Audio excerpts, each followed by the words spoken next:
ఆనాడు పార్టీ పుట్టిన కొత్తలోనే మరి మొట్టమొదలు వచ్చిన ఎన్నికలు పల్లె ఎన్నికలు, పంచాయతీ ఎన్నికలు.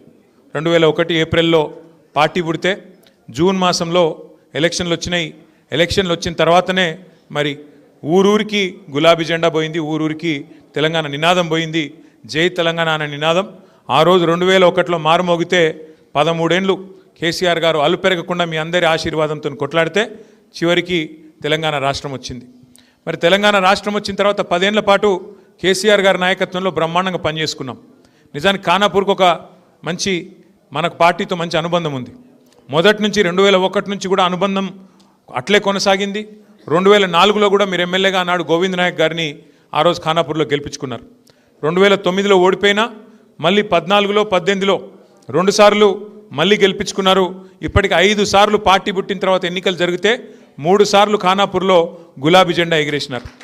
ఒక్కసారి మొన్న 23లో కూడా మొన్న మన నిజాన్ని గెలిచినట్టే లెక్క. కేవలం 2000 ఓటుతో పోయింది. మొన్న జాన్సన్ నిలబడ్డప్పుడు 2000 ఓట్లు అటు ఇటు అయితే మనకు బ్రహ్మాండంగా ఇప్పుడు ఇక్కడ ఎమ్మెల్యే ఉంటుండే. బట్ అయినప్పటికీ బాధ లేదు. ఎందుకంటే ఓడిపోయినా తమ్ముడు జాన్సన్ మాత్రం మీ మధ్యలో ఉన్నాడు. మీ ఎమ్మెల్యే కంటే ఖానాపూర్లో ఎక్కువ తిరుగుతున్నాడు ఇలా జాన్సన్ నాయక్. నాకైతే బలమైన నమ్మకం ఉంది. మళ్ళా ఎలక్షన్ కింద వాళ్ళు ఇప్పుడు పెట్టినా ఎప్పుడు పెట్టినా ఈసారి గులాబీ జెండా పక్కా ఎగురుతుంది ఖానాపూర్లో అన్న విశ్వాసం నాకు మిమ్మల్ని అందరినీ చూస్తే వస్తూ ఉన్నది. ఎందుకంటే సామాన్యమైన విషయం కాదు. ఎప్పుడైనా కూడా సర్పంచ్ ఎలక్షన్లు, లోకల్ బాడీ ఎలక్షన్లు జనరల్గా అధికార పార్టీకి అనుకూలంగా ఉంటాయి. కానీ ఇవాళ మీరు చూస్తున్నారు పరిస్థితి ఎట్లా మారిందో. 2 ఏళ్లలోనే ఒక గవర్నమెంట్ వచ్చి 2 ఏళ్ళు అయిందో కాలేదో ఇవాళ ముఖ్యమంత్రి గారు కాలికి బల్పం కట్టుకొని విజయోత్సవాల పేరు మీద జిల్లా జిల్లా తిరిగినా కూడా పంచాయతీ ఎన్నికల్లో ఎన్నడూ ఏ ముఖ్యమంత్రి చేయడు ప్రచారం. సర్పంచ్ ఎలక్షన్లో ముఖ్యమంత్రులు ప్రచారం చేయంగా ఎప్పుడైనా చూసినామా?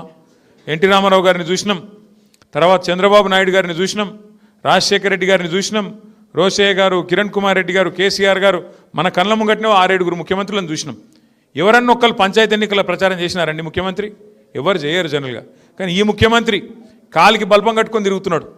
తిరిగి జిల్లా జిల్లాకు పోయి 2 ఏళ్ల విజయోత్సవం, 2 ఏళ్ల విజయోత్సవం అని చెప్పి పరోక్షంగా ఎలక్షన్ల ప్రచారం చేసినా ఇవాళ గణనీయమైన ఫలితాలు మనకు వస్తూ ఉన్నాయి. ఇంకా ఘోరం ఏంటంటే ఎమ్మెల్యేలు బెదిరిస్తూ ఉన్నారు.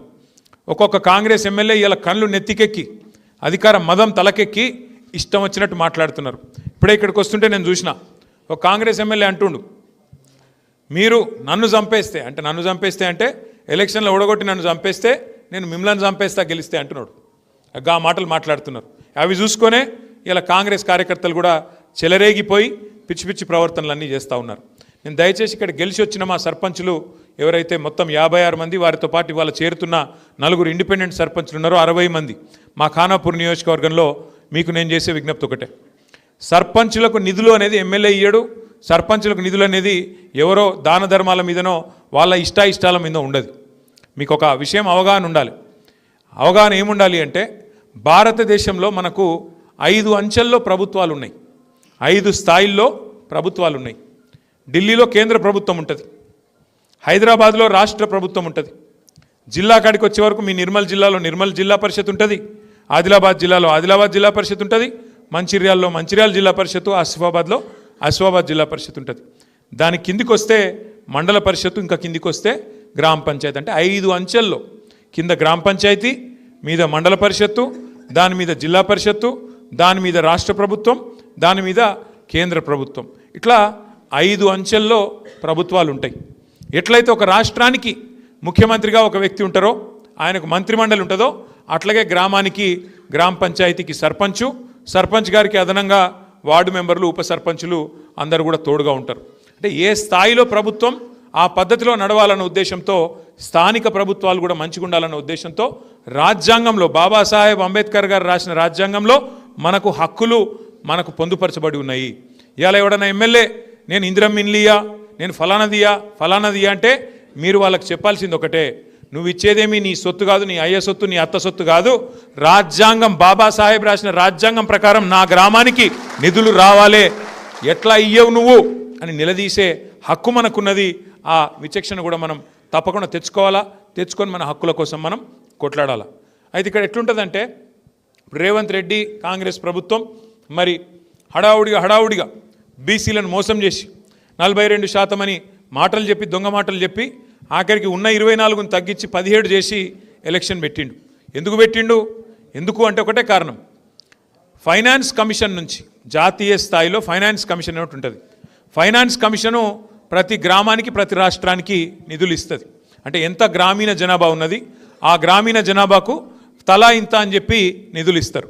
అట్లే పట్టణ జనాభా ఎంత ఉన్నది ఫైనాన్స్ కమిషన్ లెక్కల ప్రకారం మరి పట్టణంలో ఉండే వాళ్ళకు కౌన్సిలర్లకు చైర్మన్లకు మున్సిపాలిటీలకు అక్కడ నిధులు ఇస్తారు. అయితే ఏ నిష్పత్తిలో ఇస్తారు డబ్బులు అంటే పైనుంచి ఫైనాన్స్ కమిషన్ నుంచి ఇప్పుడు మన తెలంగాణ రాష్ట్రానికి సకాలంలో ఎన్నికలు పెట్టకపోవడం వల్ల ఒక 3,500 కోట్ల దాకా పైసలు రావాలి. ఆ 3,500 కోట్లల్లో డైరెక్ట్గా 70% సర్పంచ్ గారికే రావాలా, గ్రామ పంచాయతీకే రావాలా. ఒక 20% మండల పరిషత్ ఉంటే మండల పరిషత్కి వస్తాయి. ఒక 10% జిల్లా పరిషత్ ఉంటే జిల్లా పరిషత్కి వస్తాయి. అంటే రూపాయి స్థానిక సంస్థలకు ఢిల్లీ నుంచి విడుదలైతే 70 పైసలు సర్పంచులకు గ్రామాలకు, 20 పైసలు మండల పరిషత్కు, ఒక 10 పైసలు జిల్లా పరిషత్కు ఇవ్వాల్సి ఉంటుంది. ఇది మీ హక్కు. ఇది వాళ్ళెవరో వీళ్ళెవరో వాళ్ళ ఇష్టానికి అనుగుణంగా చేసేందుకు వీలు లేదు. అట్లాగే ఇంకొక విషయం కూడా మీరు తెలుసుకోవాలి. చాలామంది మిత్రులు అంటారు, నేను దాదాపు ఒక 1.5-2 సంవత్సరాల పాటు నేను పంచాయతీరాజ్ మంత్రిగా కూడా పనిచేసిన. ఎట్లుంటుందంటే ఊళ్ళలో కొట్లాటలు, అన్న నేను సర్పంచ్ గెలిచిన, మరి సర్పంచ్ ఏమో ఒకటే ఊళ్ళో గెలిచిండు, మరి నేను ఎంపీటీసీ గెలిచిన, ఎంపీటీసీ ఏమో 3 ఊళ్ళ మధ్యలో గెలిచిన, నేను 3 ఊళ్ళు ఓట్లు వేస్తే గెలిచిన నేను, మరి నాకు పెద్ద కుర్చీ ఉండాలి, నాకు పెద్ద పదవి ఉండాలి, నాకు సర్పంచ్కి ఏం పోటీ అని చెప్పి ఎంపీటీసీలు అడుగుతూ ఉంటారు. మీరు ఎంపీటీసీ పాత్ర జెడ్పీటీసీ పాత్ర కూడా మనం అర్థం చేసుకుంటే పంచాయతీ ఉండదు సర్పంచ్ గారితో ఉప సర్పంచ్ గారితో. ఇప్పుడు మీరు అదే ఇన్ని ఉంటారు, అది మన అడ్వర్టైజ్మెంట్ చూసే ఉంటారు మీరు. భగవంతునికి భక్తునికి అనుసంధానం ఏమిటిది?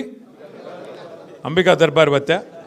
అగో ఎంపీటీసీ పాత్ర కూడా గదే. ఎంపీటీసీ అంటే ఆయన ఏం చేయాలంటే ఇప్పుడు నేను చెప్పినట్టు 70 పైసలు గ్రామానికి వస్తాయి ఫైనాన్స్ కమిషన్ పైసలు, 20 పైసలు మండలానికి వస్తాయి, 10 పైసలు